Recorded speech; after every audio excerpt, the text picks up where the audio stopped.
at them and tell them, calm it down, calm it down, calm it down, calm it down, calm it down.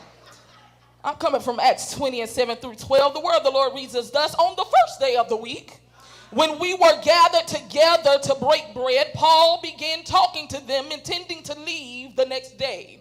And he prolonged his message until midnight. Somebody shout midnight. Verse 8 declares, there were many lamps in the upstairs room where they were gathered together. Verse 9, and there was a young man by the name of Eutychus, sitting on the windowsill, sinking into a deep sleep. And as Paul kept on talking, somebody know when somebody keep talking and talking and talking, he kept talking. Eutychus was overcome by sleep and fell down from the third floor and was picked up dead. Somebody shout dead.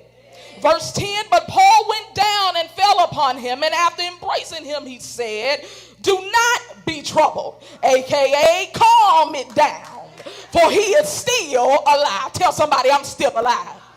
Verse 11, when Paul had gone back up and had broken the bread and eaten, he talked with them a long while until daybreak, and then left. Verse 12, and they took the boy away alive and were greatly comforted. Shout one more time for me, calm it down. Calm it down. God said it this way, let's chill and let's settle down. Right? Escape picked it up and said, kick off your shoes and relax you.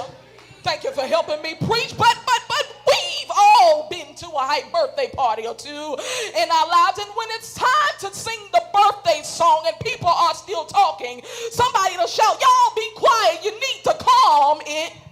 Thank you for helping me preach. Or maybe, just maybe, you've been invited to a wedding reception and the guests are getting a little rowdy because they gotten a little tipsy and had too much to drink before the speeches, and somebody will still shout, hey y'all, calm it.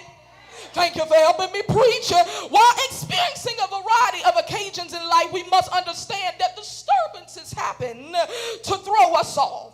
Disturbances come to derail us from our original purpose. Though we may fail to realize why they happen so suddenly, we can at least come to terms with the fact that we know if we just calm it down, everything can shift. If we just accept that the opposite is when our surroundings are out of order, they are noisy, they are tension-filled, etc., our environment is then drained of its optimism. It's then drained of its joy. Where there is lack of cheerfulness and joy, then hostility and anxiety will then begin to take charge of your emotions. Somebody shout inside out. Then before you know it, you are stressed out and cannot complete the assignment God has given you to fulfill. Your focus then lacks a target and your attitude is trash. Y'all ain't gonna talk to me. Why? Because you chose to give in to the chaos instead of praising God in the middle of what you are facing. But if you just calm it, not only will your perspective be altered, but your entire life can be transformed. Only if you allow yourself to calm it down. For the word of the Lord declares, come unto me, you who are heavy laden, take your yoke upon me, for my yoke is easy and my burden is light. Tell somebody, calm it down. Laced in between the words of our sacred text under observation, we have landed ourselves in Acts of the Apostles. This book can be categorized as a Lone Ranger, as I say, as it encompasses the only book in its majority that encompasses church history. Therefore, you will discover that the Apostle Paul has just finished doing miracles in Ephesus. However, some of the people in that city were very unhappy because they were benefiting from other people's demise. Let me back that up, rewind and hit play. They were upset because Paul was working miracles that caused them not to benefit anymore from other people's demise. So in a way, to them, they felt as though he was starting trouble because their pockets start running low. How many people get an attitude when their money start getting thin? Their money was decreasing and their patience for earning was wearing thin.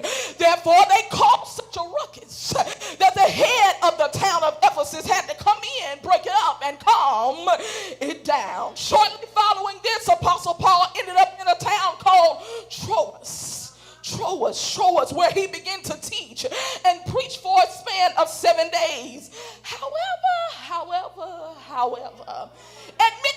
while he was preaching, a young man fell asleep and fell out of the window, 3 stories to be exact, and his name was Eutychus. He was pronounced dead at the scene. The people were frantic, but by the time Apostle Paul came running down the steps, he told the people, back up and calm it. He then wrapped his arms around the lifeless boy and declared that there was life still in him. Look at your neighbor, tell him there's life still in me. They left me for that, but there's life still in me.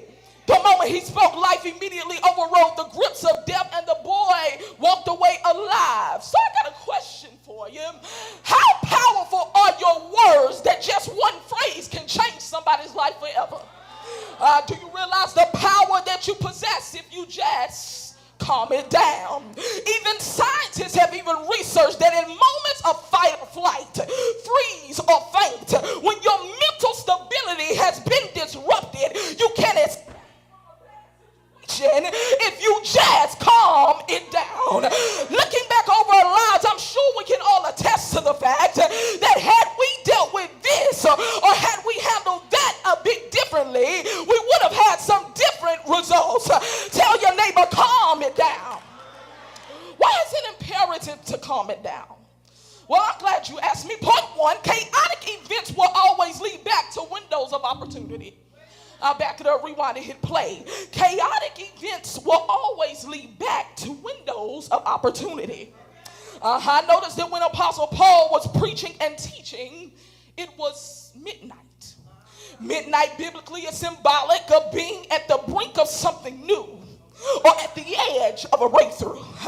Pause for the cause right here and tell your neighbor the chaos didn't happen to break you, but to help you break through. Wrong neighbor, turn to somebody else and tell them it didn't happen to break you, but it happened to help you break through. Apostle Paul had been talking for hours, so of course some of the crowd's eyes were a bit heavy. Yet the Lord allowed chaos to break loose so that he could have a window of opportunity to perform the miraculous.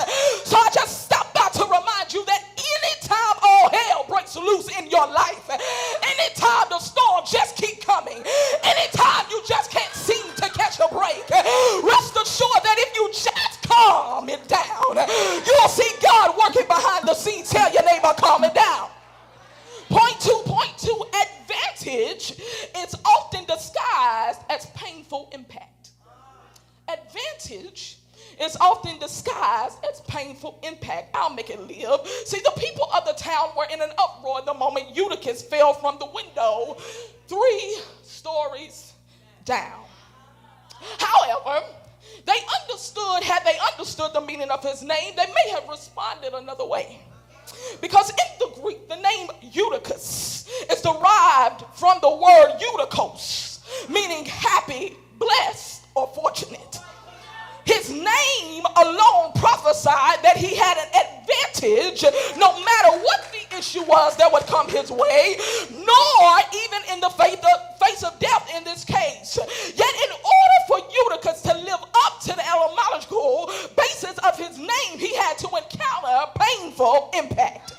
Had Eutychus fell only at ground level, he may have only had a few bumps, a few scrapes, a few bruises, a few contusions, but he doesn't have to be deceased because you must realize the significance that he fell 3 stories down, which was another advantage in disguise. The number 3, even the town itself, Troas, or now known as the city of Troy, is translated to be wounded, which means that in order for you to be elevated, you sometimes have to hit rock bottom. Not only did he fall 3 stories, but midnight is considered the 3rd prayer watch, and Apostle Paul was on his 3rd missionary journey. I'm going somewhere. Therefore, we can conclude that prophetically the number 3, which is divine completion, says to us that in order for something in our lives to be finished, we must learn how to manage painful impact. Yet painful impact can only be an advantage to you if you just calm it down. Apostle Paul didn't pull his hair out. He didn't scream. He didn't fall out. He didn't have a temper tantrum because his boy had a tragic fall. Instead, he acted in faith calmly, knowing that the God he served had it under control. Paul knew that it's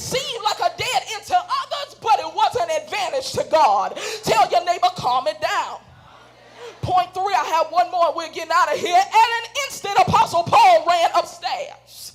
And he noticed that he needed, watch this, point 3, that he needed to limit the amount of uncontrolled activity.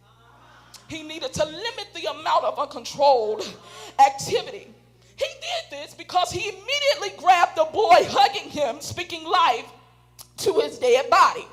With no hesitation, the boy came back to life at his word. Apostle Paul was aware that the commotion going on around Eutychus, so he strategized about limiting the amount of uncontrolled activity. What do you mean? He accomplished this by telling them 3 simple words: I don't care what y'all do, but just calm it down.